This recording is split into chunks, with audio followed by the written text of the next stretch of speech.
हम सब जानते हैं कि श्री कृष्ण ने महाभारत का युद्ध जिताया, अधर्म का नाश किया और दुनिया को गीता का ज्ञान दिया। लेकिन क्या आप जानते हैं कि जिस भगवान ने हजारों की जान बचाई, उनका अपना अंत कितना खौफनाक था। उन्हें एक ऐसी माँ का श्राप झेलना पड़ा जिसने अपने 100 बेटों को खोया था। आखिर क्यों एक भगवान को तड़प तड़प कर प्राण त्यागने पड़े? चलिए जानते हैं इस अनसुनी और डार्क रियलिटी को।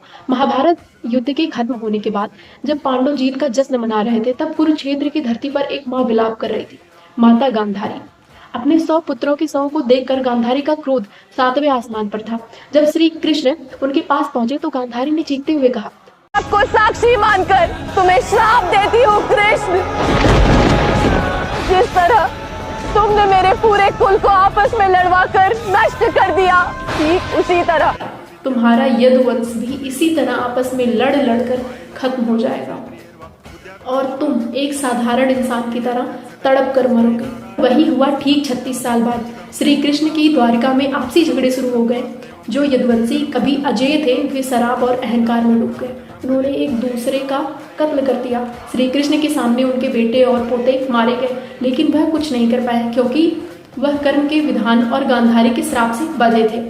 सोने की द्वारका समुद्र में डूब गई। अंत में श्री कृष्ण एक पेड़ के नीचे विश्राम कर रहे थे, तभी जरा नाम के एक शिकारी ने उन्हें हिरण समझकर जहरीली तीर मार दिया।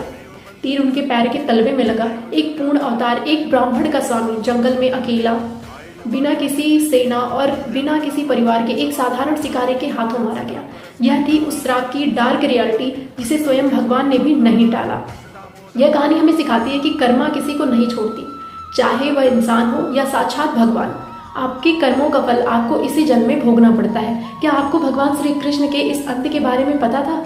कमेंट्स में अपनी राय दें। ऐसी अनसुनी कहानी के लिए सब्सक्राइब करना ना भूलें। मिलते हैं आपको नेक्स्ट वीडियो में, तब तक